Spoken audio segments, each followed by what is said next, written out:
사도행전 8장 4절 말씀부터 8절 말씀까지 다 같이 한 목소리로 읽습니다.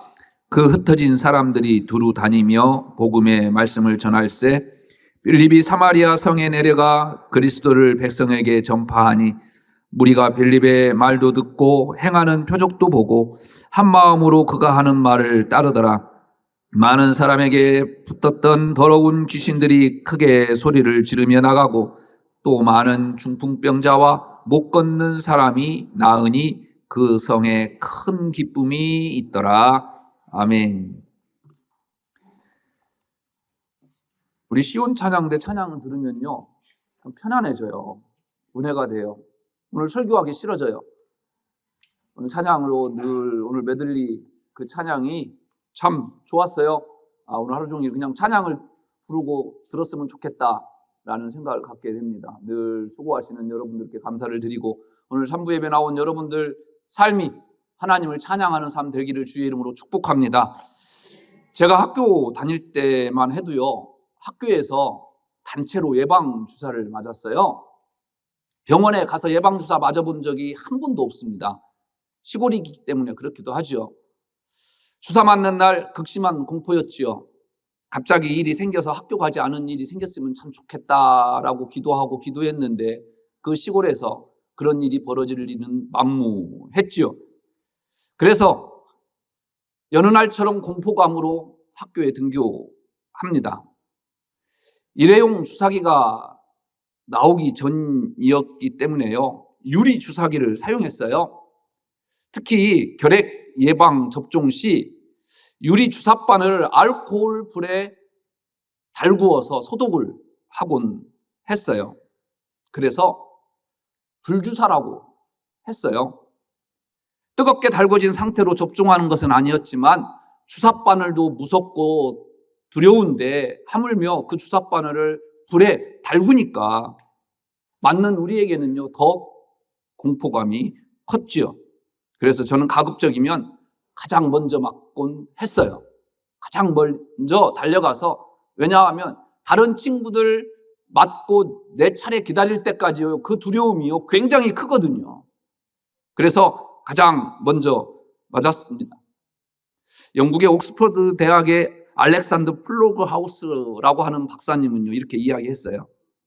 거절에 대한 두려움이 실제로 거절당하는 것보다 더 두렵다. 사람들은 아직 벌어지지도 않은 일에 대해서 스스로 만든 과장된 두려움을 갖곤 하죠. 아이들이 주사를 맞기 전에 공포와 비슷한 상황입니다. 사실 두려움의 실체를 알고 나면요 두려울 것도 없습니다.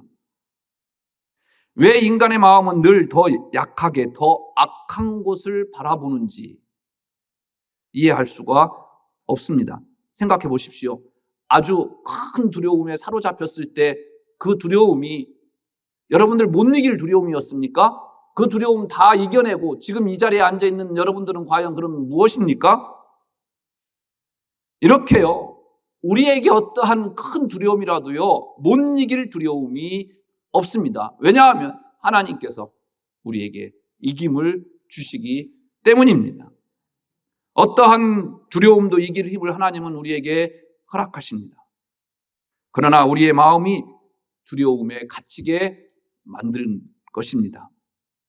스데반이 순교를 당하던 날부터요 교회에는요 큰 박해가 시작되었습니다.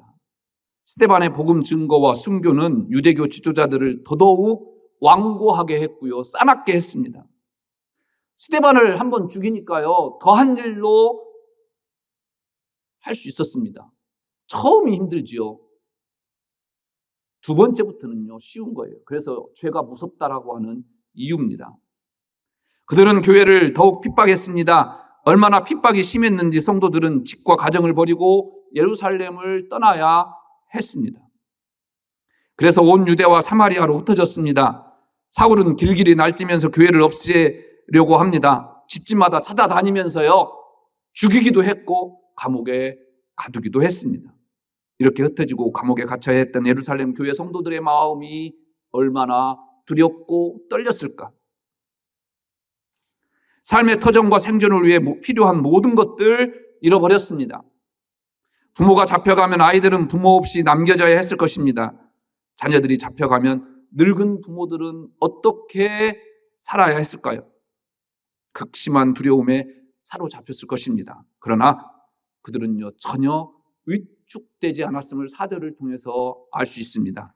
흩어진 사람들은 두루 돌아다니면서 말씀을 전하였다. 예수님 때문에 많은 것을 잃었지만 믿음은 잃어버리지 않았다라는 겁니다. 오히려 흩어짐을 기회로 두루 다니면서요, 복음에 더 열심이었다라는 거예요. 성령의 인도를 받은 사람은요, 어떠한 상황에서도 하나님을 향한 마음이 꺾이지 않습니다. 그래서 고난에 흔들리지 않습니다. 성령의 인도를 따라 바람처럼 살아갑니다. 바람 부는 대로 휩쓸려 가는 것 같지만 결코 바람에 내맡겨진 인생을요, 살아가지 않습니다. 누가는 흩어진 사람 중에 빌립을 소개하지요. 빌립의 선교로 사마리아의 복음이 전해집니다. 성령은 빌립을 통해 귀신 들린 자들을 해방시킵니다. 병든 자들을 질병에서 고침을 받게 했습니다. 또한 예수가 그리스도이심을 선포하고 하나님의 나라를 가르쳤습니다. 그 결과 많은 사마리아 사람들이요, 구원을 받았다 우리에게 전합니다. 그리고 사마리아 성에 큰 기쁨이 넘치게 되었다.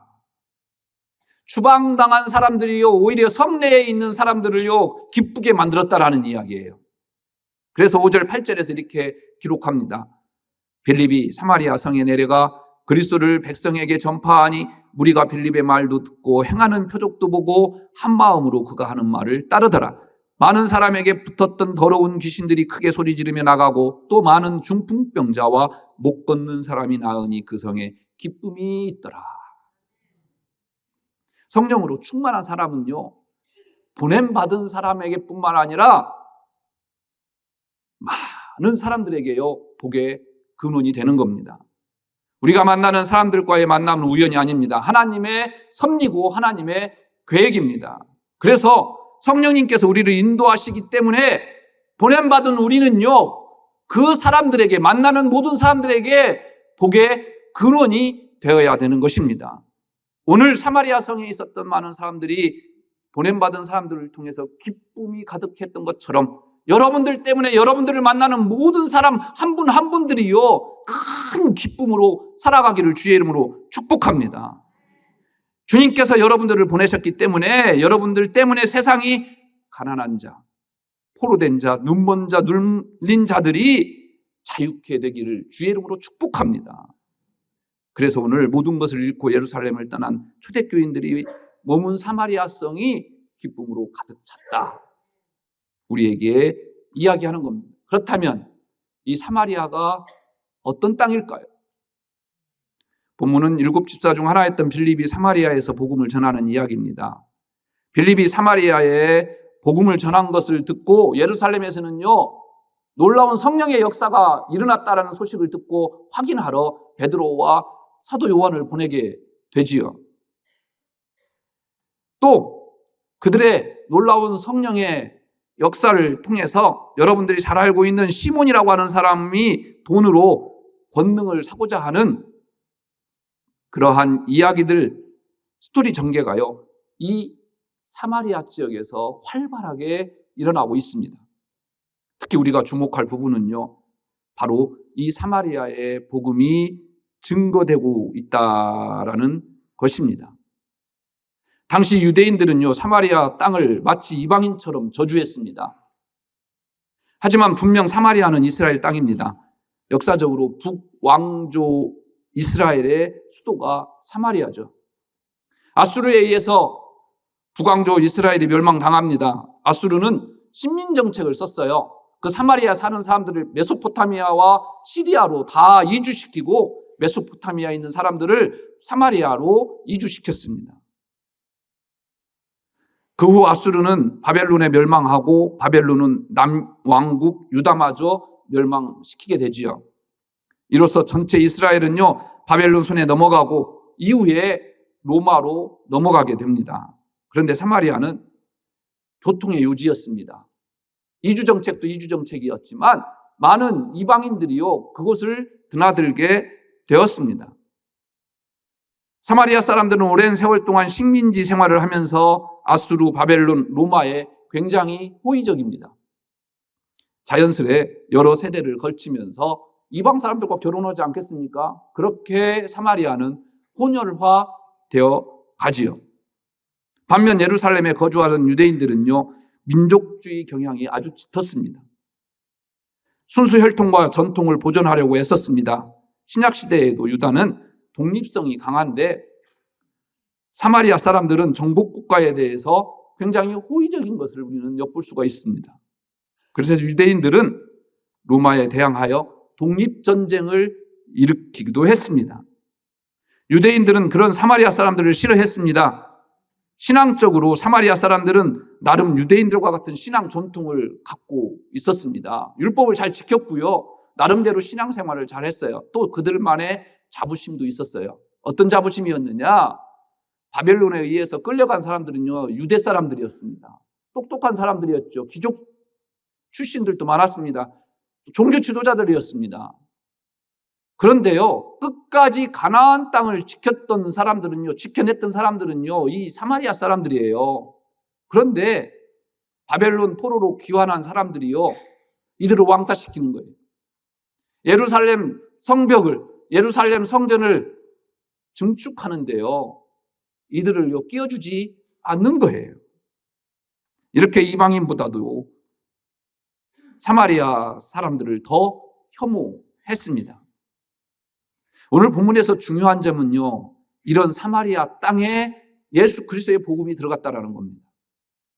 왜 누가는 다른 지역의 전도가 아니라 빌립의 사마리아 전도를 기록하는 것일까요? 물론 복음 전도가 예수님께서 승천하시면서 하셨던 사도행전 1장 8절의 말씀처럼 점진적으로 복음이 전파되는 것을 보여주는 것, 저와 여러분들 잘 알고 있죠. 또 예수님은 예루살렘과 유대에 복음이 전해졌는데도 사마리아나 땅끝까지 복음이 전파되지 않으니까 이 핍박을 통해서, 스데반의 순교를 통해서 예루살렘을 넘어서 복음이 전파되게 하신 의도 우리도 잘 알고 있습니다. 그런데 예수님은 왜 굳이 이 사마리아라고 하는 땅을 언급하셨을까? 우리에게 이 사마리아는 어떤 의미로 다가오는 것일까? 제가 여러분들에게 이렇게 질문했지만요, 저는 여러분들에게 답을 줄 수가 없어요. 성경에 그 답이 없어요. 하늘나라 가시거들랑 누가를 만나거들랑 가장 먼저 이것을 한번 물어보십시오. 그리고 저에게 답을 좀 주세요. 그런데 성경에 답이 없기 때문에 또 이러한 여러 가지 상황을 유추해 보면서 이 내용, 이 사마리아 지역이 과연 무엇을 의미하는지에 대한 해석할 수 있는 여지가 더 많지 않을까요? 그래서 저는 오늘 이 사마리아 지역을 이렇게 한번 생각해 봅니다. 사마리아라고 하는 지역은요, 같은 이스라엘입니다. 지역 감정으로 유대인들의 혐오의 대상이 되었지만 하나님의 백성이자 유대인들의 형제요 자매입니다. 그 사마리아를 왜 예수님은 언급하셨을까? 혹시나 우리에게는 원대한 꿈이 있습니다. 땅끝으로 가려고 하는 열정도 있습니다. 그런데 우리가 잊고 있는 것이 있지 않느냐? 그것이 바로 무엇이냐? 사마리아 아니냐? 더 원대한 계획들을 세울 때 가장 가까이에 있는, 지근에 있는 사마리아를 너는 잊고 있지는 않느냐라고 하는 질문으로 저는 들었습니다. 세계 선교를 위해서 정말 이단들이 드글거리는 그러한 땅으로 가려고 하는 많은 선교사들 계십니다. 얼마나 힘들까요? 그분들의 노고를 제가 뭐라고 하려고 하는 것이 아니라 혹여라도 그런 원대한 더 큰 꿈을 향해 나아가는 그들에게 혹시 너의 가정과 내 친척과 내 아버지와 어머니와 형제 자매들 혹시라도 사마리아 땅으로 만들고 있지는 않은지 묻고 있는 말씀은 아닐까요? 우리는 간혹가다요 그런 말을 자주 합니다. 원수가 집안 식구이리라 라고 하신 예수님의 말씀을요 곡해할 때가 많습니다. 이 말씀은요, 식구가 믿음을 갖지 못하게 박해하더라도 믿음만큼은 결코 꺾이지 말고 지켜라 라고 하는 예수님의 말씀이에요. 그런데 이 말씀 가지고요, 내가 신앙생활하는데 반대가 되니까 가까이에 있는 친척들 담쌓고 살아라 라고 듣고 있지는 않습니까? 그래서 예수님께서는요, 사마리아를 가운데 넣고 그 다음이 땅끝이라고 하지는 않으셨을까? 저는 오늘 말씀 준비하면서 그렇게 생각해 보았습니다. 해외 선교 반드시 해야 합니다. 그러나 가장 가까이에 있는 내 남편, 내 아내, 내 자녀, 그리고 바로 옆에 있는 이웃은 여러분들은 어떻게 생각하고 보듬고 계십니까? 그분들 또한 오늘 사마리아처럼 그 성이 기뻐할 자격이 있는 분들이 아닐까요? 그런데 혹여라도 우리가 놓치고 살아가고 있지는 않은지 오늘 누가는 우리에게 질문하고 있는지도 모르겠습니다. 사도행전 1장 8절을 이렇게 오늘 제가 해석한 것처럼 한다고 한다면 너무 유연한 해석이라고 하겠습니까? 여기 한 사람을 소개합니다. 소년원 판사로 꽤 알려진 천종호 판사 이야기입니다. 유퀴즈에도 나왔지요. 천사 같은 분이지만 법정에서 큰 소리로 호통을 치는 그러한 판사로 유명하지요. 초등학교 2학년 때 부산으로 이사했다고 합니다. 빈민가에서 가난하게 성장했고요. 단칸방에서 9 식구가 힘들게 살았다고 합니다. 이런 환경에서 이를 악물고 공부해서 사법고시 8번 만에 합격했다고 합니다. 그래서 아주 늦은 나이에 판사가 됐죠. 처음 판사가 된 이유는요, 돈 많이 버는 변호사가 되기 위해서였다고 합니다. 집에 끓여 먹을 라면도 없을 정도로 생활고가 심했습니다. 가족들을 위해서 적당히 한 20년 정도 판사 일을 하다가 전관 예우를 받아서 변호사를 개업하면 먹고 살기에는 충분할 것 같았습니다. 그래서 대법관이나 대법원장 등 승진할 생각도 갖지 않았습니다. 이런 그에게요, 아내가 이렇게 이야기했다고 합니다. 양심 팔아 돈 버는 길 가려고 판사 됐소? 아내의 조언에 생각을 바꿔서 소년법원 판사의 길을 걷게 되었다고 합니다. 법정에서 판사 천종호는요, 매우 단호합니다. 그러나 인간 천종호는요, 법정 밖에서 한없는 사랑으로 비행 청소년들을 감싸는 천사입니다. 자신의 사재를 털어서 비행 청소년 교화 공동 주거를 설립했고요. 그 아이들을 데리고 캄보디아도 다녀와서 봉사를 합니다. 박정태 전 롯데자이언트 2군 감독과 함께 보호 처분을 받은 청소년들을 위해서 레인보우 카운트 야구단을 설립해서 단장으로 활동하기도 합니다. 매주 금요일에는요, 어떠한 일이 있어도 그 아이들과 함께 놀아준다고 합니다. 그분의 이야기가 영상으로 담겨져 있어서 여러분들에게 한번 소개하려고 합니다. 한번 영상 보실까요? And the twinkling stars that dance like fireflies, and the blushing fruit that hangs upon the vine, and the face of a baby as he forms his first smile. I see you, and the whisper of the wind's soft lullaby, and the laughter and the roar of the rushing tide, and the song of a sparrow as he takes his first flight. 왕따 당해서 그만두고 휴대폰에서 훔쳤는데 법정에 섰습니다. 그 아이가 느닷없이 자기를 소년원에 보내달라는 겁니다. 그것도 소년 재판 중에서 가장 무거운 처분인 2년간 소년원에 보내는 처분을 내려달라는 거였어요. 그러면서 응급결에 제가 이제 그 아이한테 재판을 마치면서 소년 나오게 되면 이 용돈 필요하면 판사님한테 언제든지 연락해라. 그럼 내가 언제든지 채워줄 테니까 그런 말을 내뱉었어요. 근데 그 아이가 이제 그 뒤로 소년원 가서 한 10일 뒤에 저한테 편지를 보내왔는데 그래 적어놨어요. 편지에 판사님 제가 살아오면서 용돈이 필요하면 연락하거라 한 사람이 판사님이 처음이라는 겁니다. 제가 그 말 듣고 얼마나 가슴이 짜다지겠습니까?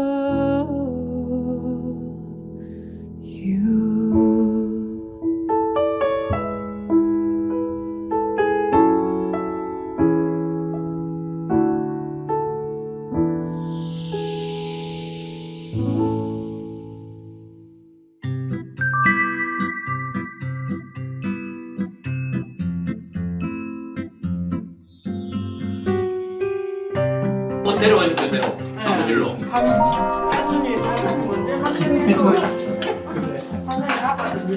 아이들은 좀 마음대. 교회 와서 판사님 새벽에 그 했다 했다. 그러고 난 뒤에 우연히가 4개월이 판사님한테 물어볼 때 몇 이제 살이니? 아니 그 실장은 뭐 저도 이거 맞추고 가봐야 돼. 부모들이 이혼하고 그래서 서로 돌봄이 부족하고 돌봄이 안 되니까 얘들이 나가서 비혼하는 아이들인데 얘들을 아버지 어머니 심정으로 사랑으로 이렇게 잘 돌봐주니까 얘들이 점점 변화가 되기 시작해서 이제 돌아갈 때쯤 되면 안정을 찾고 이제 자기가 그동안 비행했던 것을 다 이제 깨닫고 이제 잘못한 걸 깨닫고 그리고 자기가 돌아가서 생활을 잘하고 있습니다.